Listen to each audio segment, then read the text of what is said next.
राम कृष्ण हरि हरि जय जय राम राम कृष्ण हरि हरि जय जय राम राम कृष्ण हरि हरि जय जय राम राम कृष्ण हरि हरि जय जय राम राम कृष्ण हरि हरि जय जय राम राम कृष्ण हरि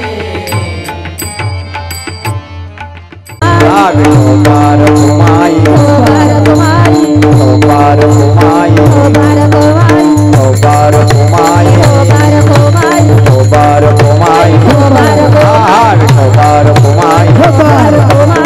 बार घुमाई बार घुमाई जय जय राम हरि जय जय राम हरि जय जय राम हरि बार घुमाई बार घुमाई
रज लागता सहज वासनेचे बीज जळून जाय मग राम नामे उपजे आवडी सुख घडो घडी वाढू लागे कंठी प्रेम दाटे नैनी निरलोटे हृदयी प्रगटे राम रूप मग राम नामे उपजे आवडी सुख घडो घडी वाढू लागे तुका म्हणे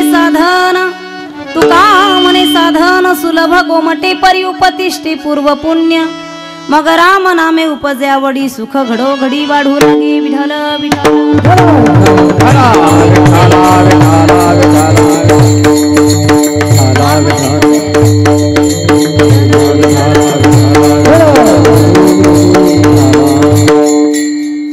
वक्रतुंड महाकाय सूर्यकोटी समप्रभ निर्विघ्नं कुरु मे देव सर्वकार्येषु सर्वदा गुरुर्ब्रह्मा गुरुर्विष्णुः गुरुर्देवो महेश्वरः गुरुर साक्षात् परब्रह्म तस्मै श्री गुरवे नमः।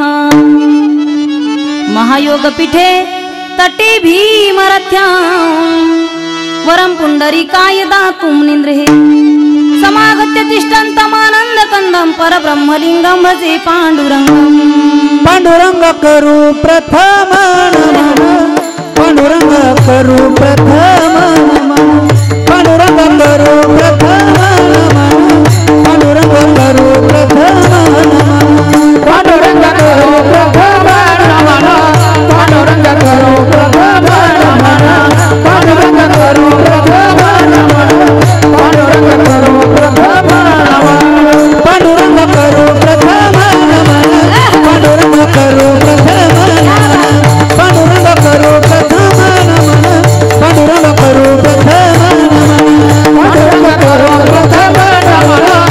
करू प्रथम नमः पांडुरंग करू प्रथम नमः पांडुरंग करू प्रथम नमः दुसरे संताजिया संताजिया संताजिया संताजिया गाने कधे गाने करू गाने कधे गाने करू गाने कधे गाने करू गाने कधे गाने करू गाने कधे गाने करू गाने कधे गाने करू गाने कधे गाने करू गाने कधे गाने करू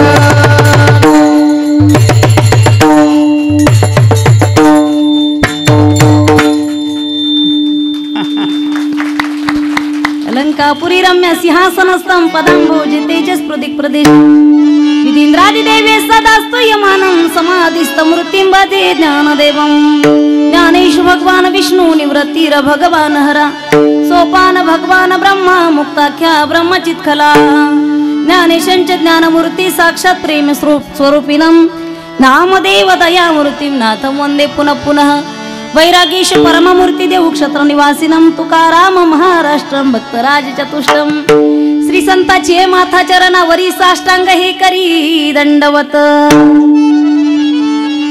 लोकाभिरामं रणरंगधीरं राजीवनेत्रं रघुवंशनाथं कारुण्यरूपं करुणाकरन्तं श्रीरामचन्द्रं शरणं प्रपद्ये श्रीरामचन्द्रं शरणं प्रपद्ये निराधारमन जय जय नवल किशोर जय गोपी चित्तचोर प्रभुजी जय जय माखन चोर संत चरण रज लागता सहज वासनेचे बीज जळून जाय मग राम नामे उपजे आवडी सुख घडो घडी वाढू लागे विठ्ठल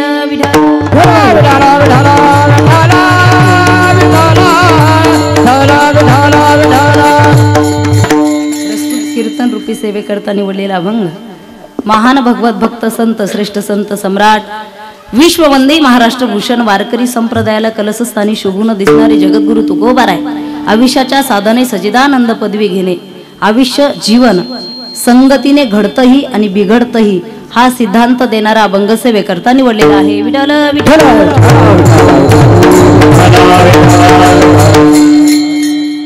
ईश्वराच्या प्रांगणामध्ये आपण सर्व या धर्म मंडपामध्ये बसलात हा धर्म जागराचा मंडप आहे सामान्य मंडप नाही माझ्या पटकन लक्षात आलं रात्री पाऊस होता हवा खूप होती वारा होता अशी एक ताडपत्री बांधलेली होती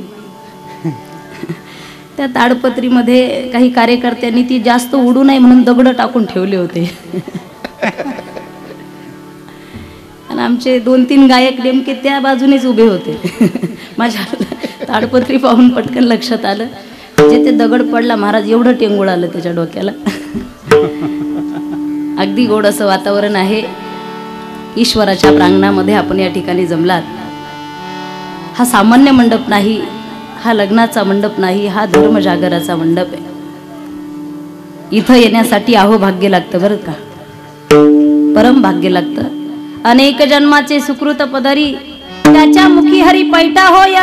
अनेक जन्माचं पुण्य आपल्या पदरामध्ये घेऊन बसलेले तुम्ही सर्व वैष्णव बांधव, तुम्हा सर्वांना मनापासून धन्यवाद देते. तुम्हाला माहिती आहे 70 वर्षानंतर हा श्रावण मास एवढा सुंदर आलेला आहे. 70 वर्षानंतर. दरवर्षी येत नव्हता का? येत होता, पण दरवर्षी कधी रविवारी येत होता सुट्टीच्या दिवशी, कधी शनिवारी येत होता, कधी मंगळवारी, कधी बुधवारी, कधी गुरुवारी, कधी शुक्रवारी येत होता. पण 70 वर्षानंतर हा श्रावण मास आला, सोमवारी आला. ज्या दिवशी शिवाची आपण भक्ती करतो, भगवान शंकराची आपण भक्ती करतो, त्या दिवशी हा श्रावण मास आला. आणि याच्याही पेक्षा मोठी पर्वणी सांगू मी तुम्हाला. आज सोमवार आहे, श्रावणातला सोमवार आहे, आणि आज गोकुळाष्टमी आहे. ही पर्वणी आयुष्यामध्ये येण्यासाठी अहोभाग्य लागतं बरं का. ऐका व्रताचे महिमान, ऐका व्रताचे महिमान, नेमे आचरती जन, गाती ऐकती हरी कीर्तना, ते समान विष्णुसी. तुम्हा सर्वांना मनापासून धन्यवाद देते. आपण फार भाग्यवान आहात. एक तरुण माझ्याकडे आला अगदी लॉकडाऊन झाल्यानंतर. कोरोना आला होता का तुमच्याकडे? कोरोना आलता का? म्हणजे कसं विचारल्यानं बरं, आमच्याकडचं वेगळं, तुमच्याकडचं वेगळं. आमच्याकडं कसं मेल्यावर जाळतात, इकडं जीव गेल्यावर वा सारखंच. आपण किती भाग्यवान आहोत. भाग्यवान या शब्दाचा अर्थ मला कोरोना नंतर कळाला बरं का. लक्ष देऊन ऐका. कोविड नंतर, कोरोना नंतर, अगदी ती परिस्थिती निघून गेल्याच्या नंतर एक 25 वर्षाचा तरुण माझ्याकडे आला. म्हटला, ताई महाराज आहात तुम्ही, अगदी बहिणीसारखं सांगतो, या कोरोनामध्ये माझं फार नुकसान झालं, फार नुकसान झालं.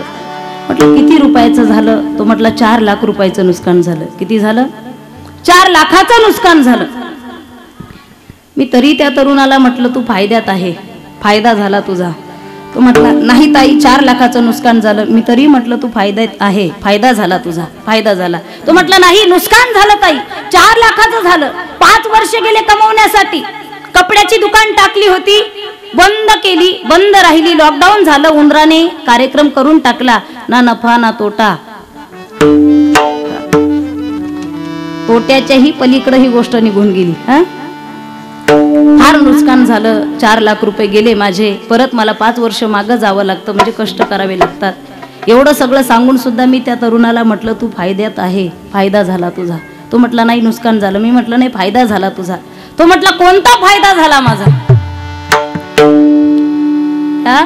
तरुणाने मला विचारलं माझा फायदा कोणता झाला. मी त्याला सांगितलं हे बघ, लाखोंच्या संख्येने माणसं आपल्याला सोडून गेली, बरोबर ना? कुणाचा मुलगा गेला, कुणाची मुलगी गेली, कुणाची आई गेली. लाखोंच्या संख्येने माणसं आपल्याला सोडून गेली. त्या लाखामध्ये आपण जिवंत आहोत. हा फायदा नाही का तुमचा? हा फायदा आहे महाराज. या धर्म मंडपामध्ये येण्यासाठी अहो भाग्य लागतं. पशुकाय पाप पुण्य जाणती, उत्तम मध्यम भोग भोगिती. पशु पक्ष्यांना ते माहित नाही. आता बरेचसे पशु असे आहेत की ज्यांना गावात सप्ताह चालू आहे. बरेचसे पशु आहेत की जे गटारातच पडलेले आहेत. इकडून जाता जाता आपल्याला ते भेटतात. कालच एक जणाला रस्ता विचारला. रस्ता एकीकडचा सांगत होता, हात एकीकडं करत होता. इकडं जा म्हणला, इकडं. पशुकाय पाप पुण्य जाणती. भाग्यवान आहोत आपण. तुम्हा सर्वांना पुनश्च एकदा धन्यवाद देते. बहुसंख्येने माझ्या माता भगिनी जमल्यात. पूर्वीच्या काळामध्ये स्त्रियांना सती म्हटलं जायचं बरं का, कारण त्या सती जायच्या. ही पद्धत बिरोचन राजापासून बंद झाली. नहीं गई बिरोचन राजा के साथ, ऐसा पुत्र पैदा किया प्रभू पसारे हात. ती गेली नाही. ती म्हटली मी मुलाला जन्म देणार आहे, माझ्या मुलाकडे देवाने हात पसरावे एवढा भाग्यवान माझा मुलगा आहे. सती म्हटलं जायचं. कुणाला? स्त्रियांना.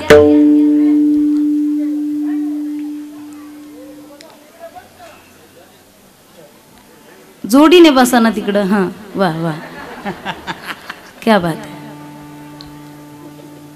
आपण आपले गिराईक सांभाळा.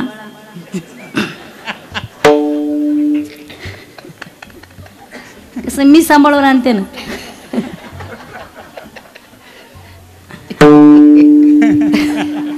लेट करायला लागले का तुम्हाला? कित्येक कार्यक्रमाला आपण सोबत आहोत. पूर्वीच्या काळामध्ये सती म्हटलं जायचं. मी सांगत असते कीर्तनाच्या माध्यमातून, लग्नाचं पिकअप निघाल्याच्या नंतर मेकअप करून निघण्यापेक्षा जोडीने नाही गेलात तिकडं तरी चालेल. तुमचा जवळचा पाहुणा असेल, सांगत असेल जोडीने, आणि तुमचं नाही म्हणत असेल गिराईक, तर पडू द्या त्याला घरी. पण कीर्तनाला येत असताना, भजनाला येत असताना, सांप्रदायिक कार्यक्रमाला येत असताना याच देही घडे, आपल्या सत्याला बरोबर घेऊन यायचे. कारण याला सती म्हटलं जातं ना. मग सत्या घरी मोकार सोडायचा नाही. असा मोकळा सोडायचा नाही सत्या. त्याला कीर्तनाला बरोबर आणायचं. एखादा सत्या नाही म्हणत असेल तुम्हाला, तर त्याला गोडधोड खायला घाला. एखादा सत्या नाहीच म्हणत असेल, त्याला गोड बोला. तरी एखादा सत्या ऐकतच नसेल, किचन मध्ये जा, एखादं लाटणं हातात घ्या. आणि तरी एखादा सत्या ऐकतच नसेल, तर त्याच्या कमरात एखादी, तुमची इच्छा नाही का?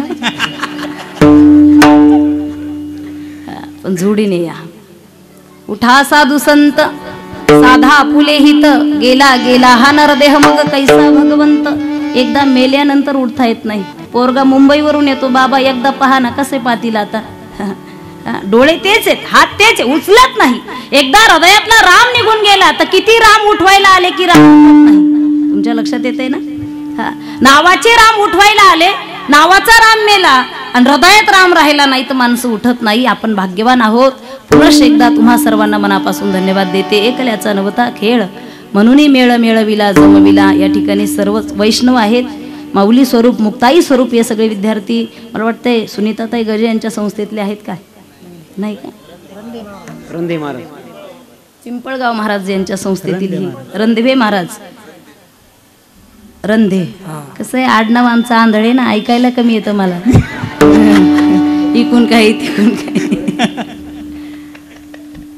माऊली स्वरूप असणारे ही सगळी विद्यार्थी. चोपदार बाबा आहेत, तिकडे विनेकरी बाबा आहेत. साक्षात तुकोबारायच्या अवतारासारखा चेहरा प्रसन्न आहे तुमचा. नाही तर काही काही माणसाचे फार चेहरे उदास असतात. जुने जाणते माणसं म्हणायची, एखाद्या महत्वाच्या कामाला आपण निघालो, महत्वाच्या कामाला, आणि एखादी मांजर आडवी गेली तर जुने माणसं 10 पावलं पाठीमागं चालत यायचे. का? कारण मांजर आडवी गेली. काय होतं मांजरीने? नाही, मांजर आडवी गेल्याच्या नंतर काम होत नाही. लक्ष देऊ नाही का? 100 मांजरी जरी आडव्या गेल्या तर 100% कामं होतात. पण एखाद्या उदास माणसाचं तोंड पाहिलं, चांगले चांगले कामं होत नाही. प्रसन्न राहिलं पाहिजे. तेने सदा चित्ता समाधान. तुम्हाला सर्वांना मनापासून धन्यवाद देते. आमचे पखवाजे महाराज आहे. पांडुरंग पांडुरंग बोलत मृदंग, इतका गोड आवाज आहे. अनेक कीर्तनाला मला साथ केलेली आहे. हरिभक्त परायण मुकुंद महाराज या ठिकाणी आहेत. त्यांनाही मनापासून धन्यवाद देते. आमच्या हरिभक्त परायण विजय महाराज आहेत. हरिभक्त परायण प्रकाश महाराज या ठिकाणी आहेत. इकडचे चोपदार बाबा आहेत, ते आईसाहेब आहेत, ज्यांची माईक सिस्टीम आहे. त्यांनाही मनापासून धन्यवाद देते. साई साऊंड वरझडी, कारण इतकी गोड सिस्टीम लावली. असं वाटतं की प्रत्येक कार्यक्रम करत असताना धुळ्याला येऊन निरोप द्यावा की काय, इतकी गोड सिस्टीम लावली. खूप छान आहे. ऑपरेटिंग करणं फार अवघड गोष्ट आहे. म्हणजे नवीन नांदायला आलेली बायको नांदवणं, तिला हाताळणं, ह्या सगळ्या अवघड गोष्ट आहे ना. तुम्ही तिकून एवढ्या लांबून आलात, हे सगळं हाताळणं पहिली भाषापासून सुरुवात होते. गोड सिस्टीम आहे. तुम्हाला मनापासून धन्यवाद देते. ज्यांची या ठिकाणी शूटिंग चालू आहे, भैया पाटील दादा, त्यांनाही मनापासून धन्यवाद देते. मुकेश दादा, कसं आहे इतक्या वर्षानंतर भेटलात तुम्ही. म्हातारे झालो ना आम्ही. संगमनेर मध्येच भेटलात परत. पहिली शूटिंग इथंच केली होती. अखंड प्रगती हो तुमची जास्तीत जास्त, परत परत भेट हो आता यानंतर आपली. तुम्हाला मनापासून धन्यवाद देते. या ठिकाणी या गावचे ग्रामस्थ, सगळी मंडळी तथा सरपंच, सेक्रेटरी, तंटा मुक्ती अध्यक्ष, सर्व तुम्ही कार्यकर्ते मंडळ, इतकं गोड नियोजन करण्यासाठी मित्र चांगला असावा लागतो. आमच्या हरिभक्त परायण कवडे महाराज यांच्या निवेदनाने आम्हाला या ठिकाणी येण्याचा योग आला. त्यांनाही मनापासून धन्यवाद देते. कीर्तनाला सुरुवात करते. विठ्ठल विठ्ठल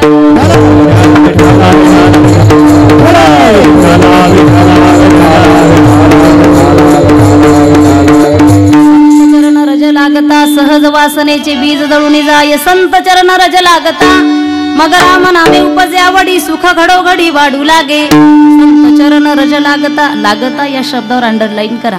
कंठी प्रेम दाटे नैनी निर लोटे हृदयी प्रगटे राम रूप.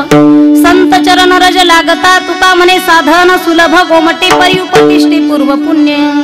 या अभंगामध्ये लागता आणि परी हे दोन शब्द महत्वाचे. जर लागता संत सहवास तर सहज वासनेचे बीज जळून जाई. संत सहवास सहज झाला तर कंठी प्रेम दाटे नैनी निर लोटे हृदयी प्रगटे राम रूप. संत सहवास झाला तुका म्हणे साधन सुलभ गोमटे परी उपतिष्ठे पूर्व पुण्य. हां, देवाच्या भेटी इतकं अवघड जगात काहीच नाही. तरी हरीच्या प्राप्तीसाठी हरिप्राप्तीसी उपाय धरावे संताचे पाय. हा, संतांच्या सानिध्यामध्ये गेल्याच्या नंतर देव भेटतो. नव्हे नव्हे साधन सोपे होतात, साधन सोपे होतात. पण परी उपतिष्ठे पूर्व पुण्य. संत हे सहज भेटत नाही, हे लक्षात ठेवा. संत आणि सज्जन हे सहज भेटत नाही, दुर्जन पावला पावलावर भेटत असतात. एखाद्या दुर्जनाला तुम्ही म्हणालात आमची महत्वाची सप्ताहाची बैठक चालू आहे, विनाकारण बडबड करू नको, उठून जायचं, काय घेशील? तो म्हणतो मी तुम्हाला पैसे देतो पण इथंच खाऊन बसन म्हणतो. सज्जन हे सहज भेटत नाही. संत हा शब्द जरी छोटा आहे पण संत या शब्दाचं नाव त्याग आहे. संत दोन अक्षरी जरी शब्द आहे, त्यागाचं नाव संत आहे, त्यागाचं नाव संत आहे. सहज भेटत नाही.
आहे संत भेटी. अवघडे संत सहवासाने जरी आपलं जीवन सरळ आणि सोपं होत असलं तरी ते संत भेटणंही अवघड आहे, अवघड आहे. चंद्र अमृत सुखे सेववे, चंद्र अमृत सुखे सेववेला, अस्तार विधरे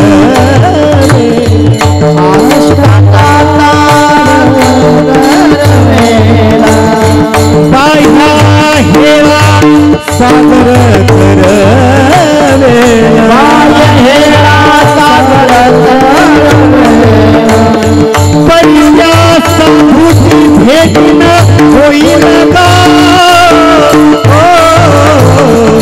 ऐसी कैसी आने भेटन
सुद्धा सुखाने सेवायला मिळेल. रवीला सुद्धा हनुमंतरायाने धरून दाखवलं, परी त्या साधूची भेट न होएगा. परी परंतु हे शब्द ज्याच्या जीवनामध्ये येतात तिथं अडथळा निर्माण करतात. आपण मराठी वाक्यप्रचार करत असताना सुद्धा एखाद्या गोष्टीचं वर्णन करायला लागलो, त्याच्यामध्ये जर काही कमी असेल तर खूप काही वर्णन करून सुद्धा माणूस म्हणतो पण. तुमच्या लक्षात येते का? पोटभर जेवण झालं, स्वयंपाक सुंदर होता, उठता येत नव्हतं, 2-2 माणसं होती, पण म्हटले पण काय, भाजी थोडंसं मीठ कमी झालं, वरून घ्यावं लागत होतं. म्हणजे मीठ हा शब्द किती छोटा आहे एवढ्या स्वयंपाकापुढं, नाही का? पण हा शब्द आला की काहीतरी अडचण आहे. तसं परी हा शब्द आहे. संत भेटतात पण परी उपतिष्ठेपूर्व पण परंतु. एका मुलाचा बाप आपल्या मुलासाठी मुलगी बघायला गेला आणि मुलगी बघून आल्याच्या नंतर गावभर सांगू लागला एक जणाला, मित्राला, हे बघ मुलगी फार सुंदर आहे गड्या. मुलीचा बाप तर फार सुंदर आहे आणि इतका श्रीमंत आहे तो. म्हटलं जेवढं लागेल तेवढं घेऊन जा. शिकलेली आहे, श्रीमंताची आहे, सुंदर आहे, सगळं चांगलं आहे. आता ज्याला हे सांगत होतं गिराईक, समोरचा म्हटलं, काव पाटील सगळं चांगलं आहे तर मग किती तारीख काढली लग्नाची? जमलं का तुमच्या मुलाचं? हे म्हटलं सगळं चांगलं आहे, मुलगी सुंदर आहे, शिकलेली आहे, श्रीमंताची आहे, सगळं चांगलं आहे, पण म्हटले पण काय? काही नाही, दर रविवारी मुलीच्या अंगात खंडोबा येतो आणि खंडोबा असा मोकळा येत नाही. म्हटले मग असं दांडकं घेऊन येतो, घर हाणून काढतो. म्हटलं परी उपतिष्ठे पूर्व पुण्य. संत सहज भेटत नाही. कोण आहेत संत? कसे असतात संत? काय करतात संत? एकदा संत नारदाला हा प्रश्न पडला, म्हणजे संतांनाही प्रश्न पडला संत कसे असतात. संत नारदांना हा प्रश्न पडला. नारद महर्षी भगवान श्रीकृष्णाकडे आले, देवा सांगा मला संतांचा महिमा काय असतो? संतांचा महिमा काय असतो? भगवान श्रीकृष्णाने सांगितलं, नारद स्वतः संत आहेत तरी मला संतांचा महिमा विचारतात, आणि मी जर नारदांना संतांचा महिमा सांगितला तर एखाद्या वेळेस माझ्यावर विश्वास पटणार नाही, कारण देवही ज्याची भक्ती करतो ते संत आहेत. देवही ज्याच्यासाठी पण मोडतो ते संत आहेत. नारदा एक काम करा. म्हटले काय?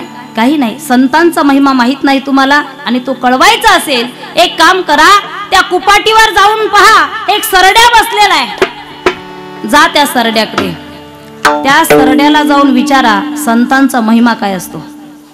विचारा सरड्याला. नारद महर्षी म्हटले सरड्याला? त्याला जाऊन विचारू? देव म्हटले हो मी सांगतोय.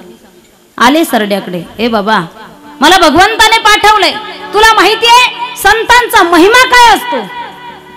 नारदाने प्रश्न विचारल्याबरोबर सरड्याने प्राण सोडून दिले, गतप्राण झाला, तो मेला. तो नारद महर्षी देवाकडे आले. देवा, ज्या सरड्याला विचारायचं सांगितलं होतं ना, विचारल्याबरोबर तो मेला. देवा आता सांगा मला संतांचा महिमा काय असतो.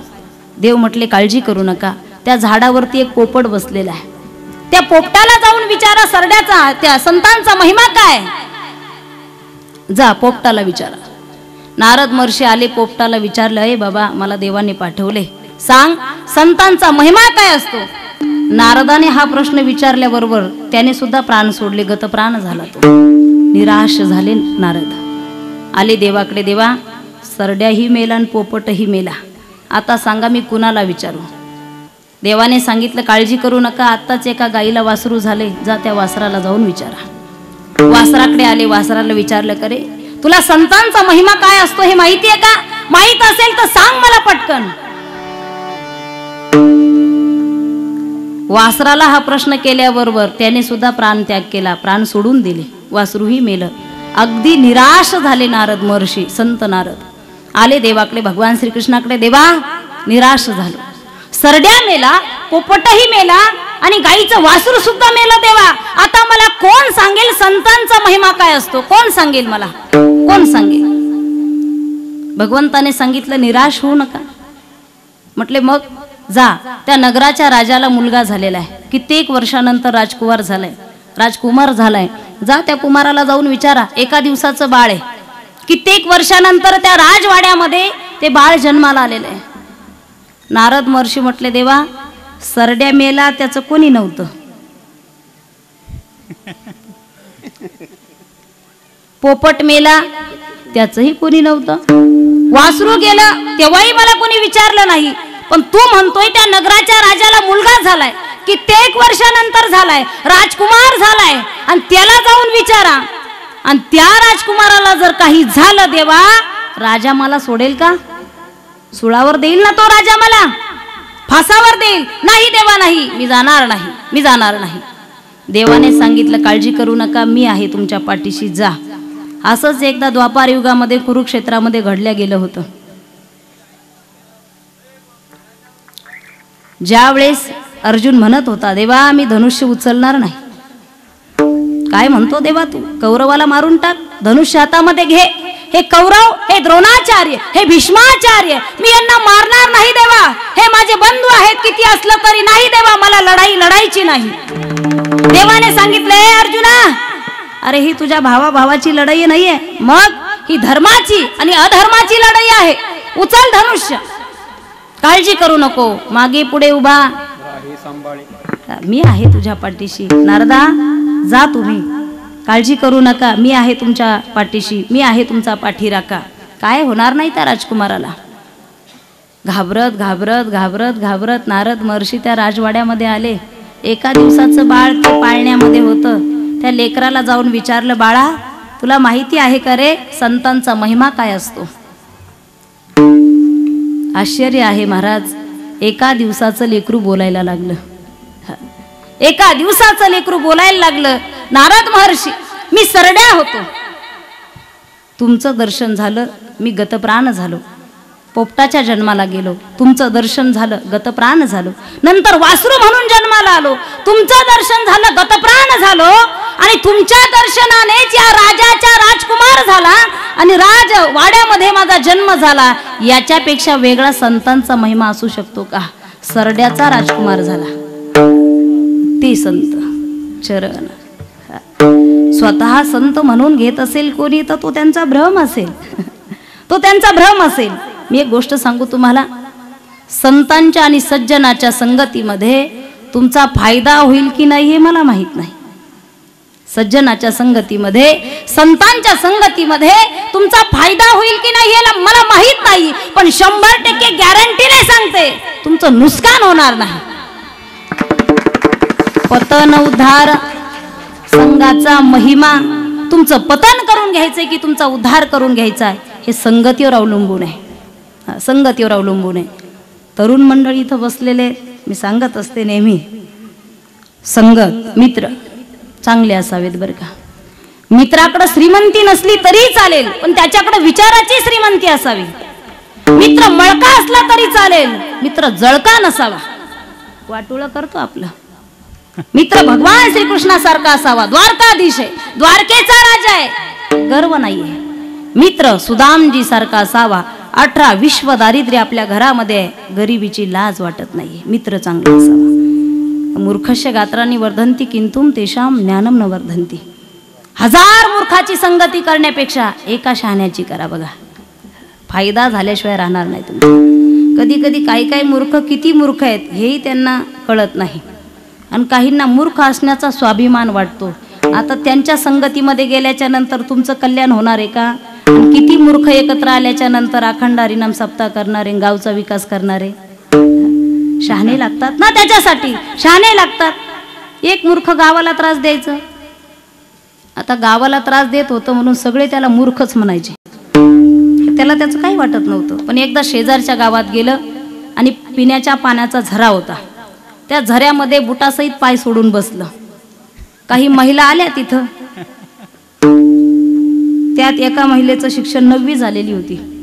तिने पाहिलं हे बुटासहित पाय सोडून बसले, पिण्याचं पाणी आहे, कळत नाही की याला किती मूर्ख आहे, कळत नाही की या मूर्खाला किती मूर्ख स्वभावाचा आहे. बुटासहित पाय सोडले, पिण्याचं पाणी आहे. मूर्ख काय म्हटलं माहितीये का? मावशी बुटाचं जाऊ द्या, पाण्याचं जाऊ द्या, झऱ्याचं जाऊ द्या, पण माझं नाव मूर्ख आहे हे तुम्हाला कोणी सांगितलं? नेमकी ही बातमी तुमच्यापर्यंत आली कशी? मूर्खस्य गात्राने. अवघड आहे ना महाराज, मूर्खाला डोकं लावणं फार अवघड. एक डॉक्टर शिकून आला आणि गावात विचारलं कोणी येडे आहे का? गावातले म्हटले आहे दोघं चौघ जण. म्हटले काय करतात? काही नाही म्हटले डीजे वरती नाचतात. म्हटले नाचू द्या ना, काय हरकत आहे? नाही असे तसे नाचत नाही. मग कसे नाचतात? नागिन डान्स करतात. ही नागिन कुणाच्या घरात घुसेल सांग, कुठं घुसेल काही सांगता येत नाही. अवघड आहे ना. आता ते नवीनच होतं. नवीन टेलर झाल्याच्या नंतर कपडे फुकट पण बसत नाही, व्यवस्थित बसत नाही. डॉक्टर म्हटले काय हरकत नाही, मी प्रयत्न करतो. म्हटले प्रयत्न. चौघा जणाला ताब्यात घेतलं, हॉस्पिटलमध्ये नेलं, डीजे लावला. पहिल्या दिवशी नाचून झालं. म्हटले येडेच आहे, येडेच दिसतायत. नंतर 6 महिने ट्रीटमेंट केली. 6 महिन्यानंतर आता बघायचंय किती येडे शहाणे झालेत.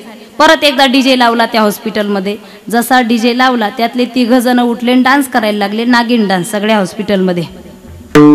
सलाईन वगैरे काही एका ठिकाणी ठेवलं नाही, सगळं फोडून तोडून मोकळं केलं त्यांनी त्या डान्समध्ये. डॉक्टर निराश झाला, दुःख वाटलं त्याला. तो म्हटला एवढी ट्रीटमेंट करून सुद्धा नाही सुधारले हे मूर्ख, किती माळा घाला, काही 2दा पंढरपूरला जाऊन आणला. कार्तिक चातुर्मासाला तिथं ठेवून पाहिलं तरी बदलच नाही. कपडे बदलले पण माणूस तसाच आहे. मूर्खस्य गात्रानी वर्धंती किंतुम तेषां ज्ञानम वर्धंती. निराश झाले डॉक्टर. पाठीमागं पाहिलं की एक येडं बसलं होतं, शांत बसलं होतं. आनंद वाटला, चला चौघातलं एक जरी सुधारलं ना, नाही गावाने माळ घातली ती एखाद्याने घातली, काही हरकत नाही. डॉक्टर आले त्या येड्याजवळ, त्याच्या पाठीवरून हात फिरवला. हे बघ तुला पाहिलं की आनंद वाटतो, हे 3 जण नाचतायत तर नाचू दे, पण तुला नाही ना नाचू वाटत या डीजे वरती. ती येडं काय म्हटलं माहितीये का? डॉक्टर साहेब मी शहाणा झालो, तुम्ही येडेच राहिलात. या डीजे वरती मी कसा नाचू, कारण हा माझ्या लग्नाचा डीजे आहे म्हटला. आणि त्या वरातीचा मी नवरदेव आहे म्हणून मांडी घालून बसलो. यांचं नाचून झालं की मी हळूच जाणारच आहे म्हटला तिकडं. मी कशाचा शहाणा झालो? काय काही फरक पडत नाही महाराज. काय फरक पडणार आहे? सज्जनाच्या संगतीमध्ये आपला 100% फायदा होत असतो. कारण ते संत अहितापासून काढीती, हित देऊनी वाढविती, नाही श्रुती परवती माऊली जगा, भागलिया मज वाहातील कडिये, त्यांच्या यानी जोडे सर्व सुख. ते संत चरण रज लागता, वासनेचे बीज जळून जाय सहज. सहज वासना जळून जाते. आणि एकदा आता वासना ही अशी आहे महाराज, माणूस मरतो पण वासना मरत नाही. काही माणसं आपल्याला सोडून गेल्यानंतर आपण म्हणतो माणूस चांगला होता पण त्याची इच्छा अपूर्णच राहिली. माणूस मरतो, वासना मरत नाही. म्हणजे सगळं चांगलं झाल्यानंतर सुद्धा 3ऱ्या मजल्याचे गज वर काढलेलेच असतात. 100 पूर्ण होतायत हे पाहतायत. काही दिवसांनी जायचंय आपल्याला स्मशानामध्ये, तरी गज वर काढण्याचा कार्यक्रम चालूच आहे. वासना, वासना आहे. म्हणजे लग्न झालं, संसार चांगला झाला, 10 वर्ष झाले, बायको चांगली भेटली, तरी सुद्धा असं वाटतं मिळवणी केली असती तर बरं झालं असतं. वासनेचे बीज, वासना, जोपर्यंत वासना जळत नाही तोपर्यंत माणसाला परमार्थ करता येत नाही. कारण या वासनेपोटी संसारामध्ये माणूस धडपड करत असतो. अरे संसार संसार जसा तवा चुल्ह्यावर, आधी हाताला चटके मग मिळते भाकर. अरे संसार संसार, जर वासना नाही जळाली तर जड भरत राजा घाला तो घातला वासनेने, जन्म घेणे लागे वासनेच्या संगे. हो जन्म घेणे लागे वासनेच्या संगे. हो जन्म घेणे लागे वासनेच्या संगे.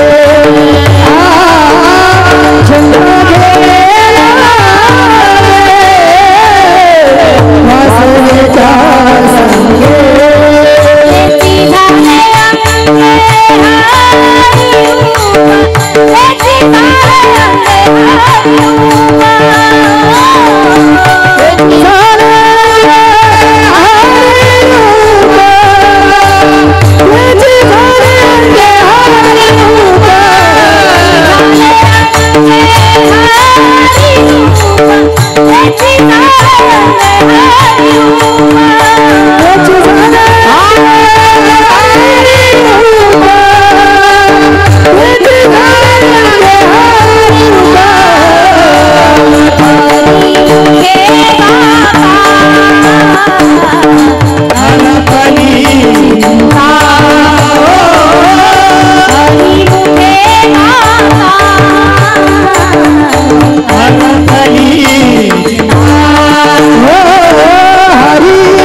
वासनेचे बीज जळून जाय.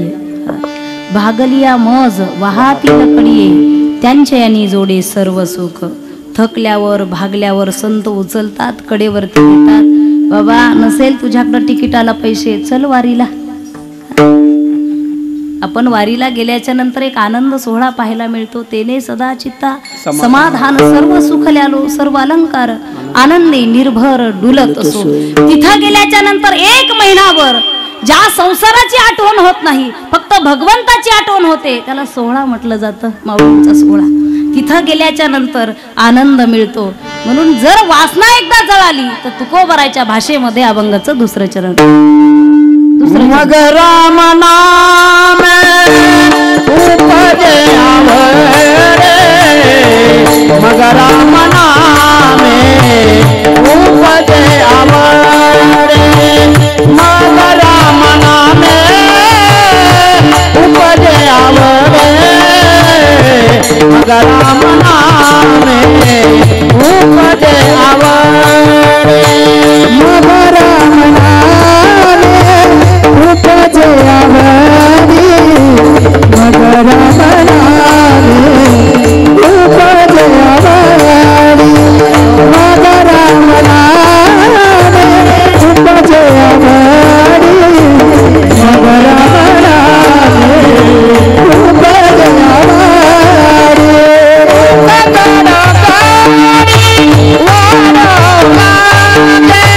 सुख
Rama